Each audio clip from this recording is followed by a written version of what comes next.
Okay, so you really weren't getting around with this suggestion, huh? Freedom, the End of the Human Condition Huh? by Jeremy Griffith. This one seems right up your alley, getting to the bottom of what makes us, well, us.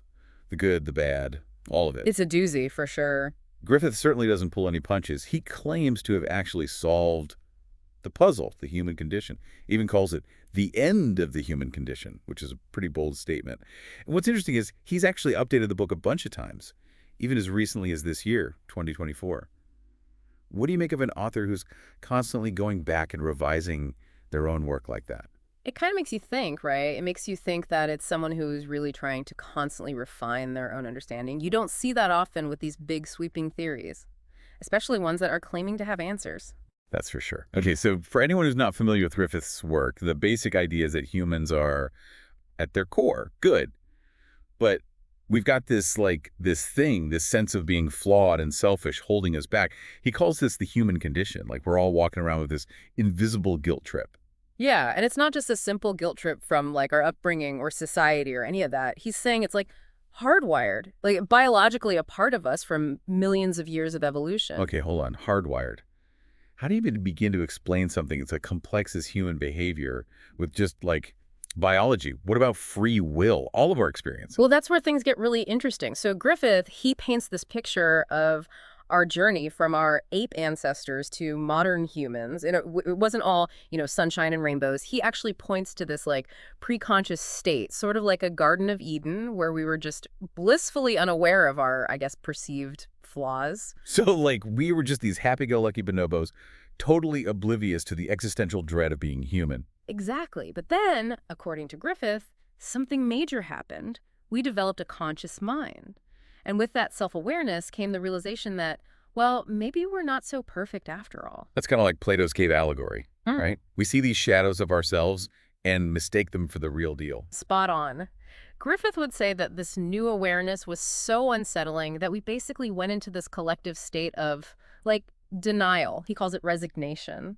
We learned to deny our true nature, hide it from ourselves, from each other. It's like we all signed this cosmic NDA agreeing to never talk about our flaws. Okay, I get it, kind of. But it also seems a little, simple, doesn't it? I mean, history is full of examples of people confronting their flaws, right? Yep. Both as individuals and as a whole. Oh, absolutely. And that's a big criticism that Griffith gets, that he oversimplifies things. But here's the thing. He actually anticipates that criticism. He even has a name for it, the deaf effect. He's saying that humans, we have this really deep resistance to facing the truth about our flaws. So it's not that he's wrong, it's just that we're too deaf to really hear it. Exactly. He says it's like a survival mechanism. For a long, long time, it was just too much to handle to face our flaws head on. So we evolved this deafness as a way to cope. But what if that deafness is actually what's holding us back? What if understanding these flaws is the key to, actually reaching our full potential? Okay, you've got me thinking.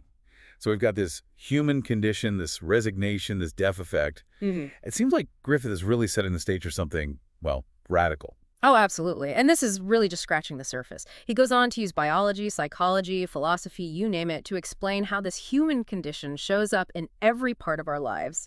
Our relationships, how we raise our kids, our political systems, even our relationship with the planet. This love indoctrination thing. Yeah. It's almost like this biological push towards cooperation, right? I'm picturing our early ancestors cuddling, sharing berries instead of fighting over territory. Yeah. That's a pretty different take on the whole survival of the fittest idea, wouldn't you say? Totally. And this is where Griffith's ideas line up with some really interesting research on bonobos. Those primates that are like our closest relatives, they're practically the poster children for love indoctrination. They're known for being super peaceful, social, and having, shall we say, creative ways of resolving conflicts. So instead of fighting, it's more like make love, not war. I guess that's one way to settle a disagreement. But are bonobos really a good model for how early humans were? They're definitely fascinating, but they're not human. That's a very fair point. And a lot of anthropologists would say that directly comparing us to bonobos is, a bit of a stretch. But Griffith uses them as an example of how love indoctrination can actually play out in a species. He's suggesting that our own ancestors might have gone through something similar, something that paved the way for our capacity for empathy, cooperation, even altruism. Okay, so let's say, just for the sake of argument, that this whole love indoctrination theory holds water. Where does that leave us now? Are we just stuck doomed to forever struggle with this human condition, this feeling of being flawed, even if it's not really our fault. So we left off with this idea of love indoctrination really being this powerful force in our early ancestors, maybe even explaining how humans became so cooperative. But where do we go from there? Are we just saying that humans are just a bunch of, like, love-deprived apes missing those simple days in the jungle? Well, not exactly. Remember, Griffith says this love indoctrination was just the first step. The conscious mind, yeah, it led to the human condition, but it also gave us some pretty amazing things, right? I mean, language, art, technology, even just thinking about our own existence. Okay, so it's like this cosmic trade-off. We gained self-awareness, but we lost that sort of, I don't know, primal innocence. Right. Griffith actually lays out these different stages of human evolution. He compares them to the stages of a person's life, which I think is really interesting. Like, just as a kid goes through adolescence and eventually becomes an adult, humanity has gone through these periods of growth, rebellion, and hopefully some kind of maturity. I like that. So following that analogy, where would Griffith say we are now in this whole timeline of human evolution? Are we like angsty teenagers trying to figure ourselves out? Or are we more like grumpy old folks stuck in our ways? Well, if you ask Griffith, he'd probably say we're somewhere in between. Maybe like late adolescence with all that potential, but also this tendency towards, self-destruction. He seems to think we're at a crossroads dealing with the consequences of our actions and having to make some pretty big decisions about the future. So it's not all doom and gloom. There's still hope that we can, get our act together. According to Griffith, definitely. He actually thinks understanding our past, especially the whole love indoctrination thing and how the human condition came about, is like essential for moving forward. He'd say that it's only by really confronting our flaws that we can move past them. That makes sense, but it's also easier said than done, right?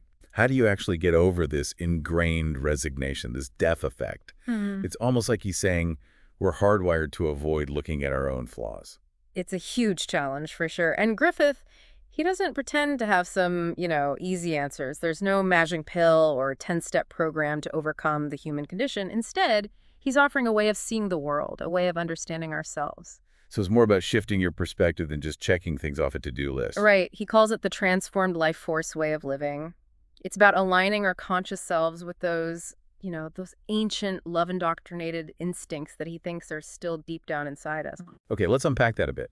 What does this transformed life force actually look like in our lives? Are we talking about meditating in the woods, hanging out with bonobos, or is there something more concrete we can take away?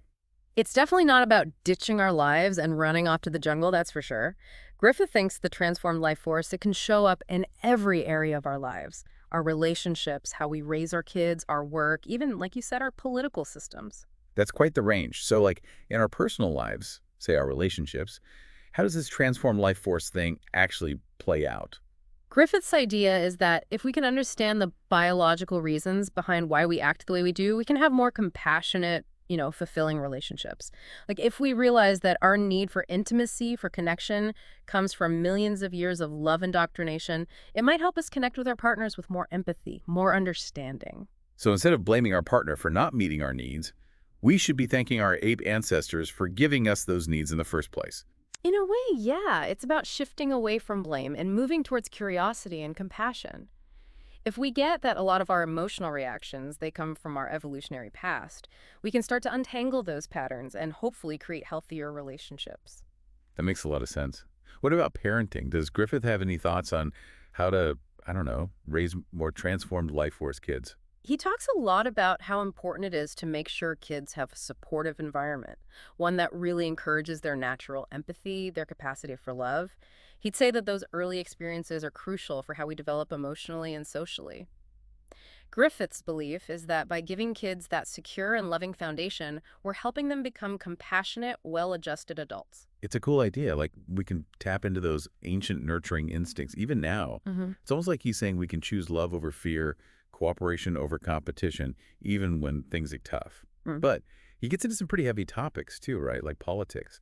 How does transformed life force work in something as, well, messy as politics? Yeah, Griffith definitely doesn't shy away from the big issues. He says a lot of the conflict, the division we see in politics, it comes from this collective resignation, that inability to confront our own flaws and, the flaws of our leaders. He thinks a transformed life force way of doing politics would focus on cooperation, compassion, genuinely caring about the well-being of everyone. That's definitely different from how things are now. But realistically, can we actually create a system like that? I mean, politics is usually more about power struggles and self-interest than, like, compassion and cooperation. It's a tall order, no doubt. And Griffith, he gets that. He knows it'd take a huge shift in our values, both individually and as a society. But he also really believes it's the only way to create a future that's actually sustainable and fulfilling for everyone. So it's not just about our personal lives. It's about rethinking how we function as a whole society. Exactly. He says the systems we have now, they're just not sustainable, not socially, not environmentally. He thinks this transformed life force way of living is a path to something more equitable, more compassionate, and ultimately more fulfilling for all of us. Okay, so we've covered relationships, parenting, even politics. But there's another big piece of this human condition that Griffith tackles. Yeah. How we relate to nature. Where does that fit into all of this? So we've talked about how Jeremy Griffith thinks understanding this human condition can really change everything, from how we have relationships to how we run our societies. But then he spends a big chunk of the book on how we relate to nature. What's his take on that? Are we just messing that up too? It's deeper than just messing it up. Griffith thinks that how disconnected we are from nature is both a symptom of the human condition and a way to actually heal it. Think about it. That urge we have to grab up all the resources, to control everything, it all comes from that same fear and insecurity that drives all our other messed up behaviors. So we're taking all our inner drama and dumping it on nature, treating the planet like we treat each other, always competing, wanting to be on top. Exactly. And it's not just hurting the environment, we're hurting ourselves too. Griffith says we evolved to be deeply connected to nature, that our own well-being is tied to how healthy the planet is.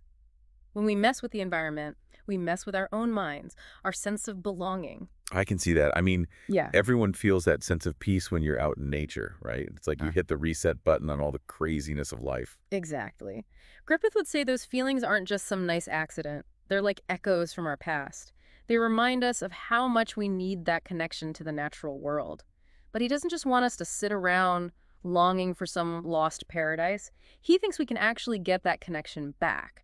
That reconnecting with nature is a huge part of fixing the human condition. Okay, so it's not just about like hugging trees and composting, although those are good things.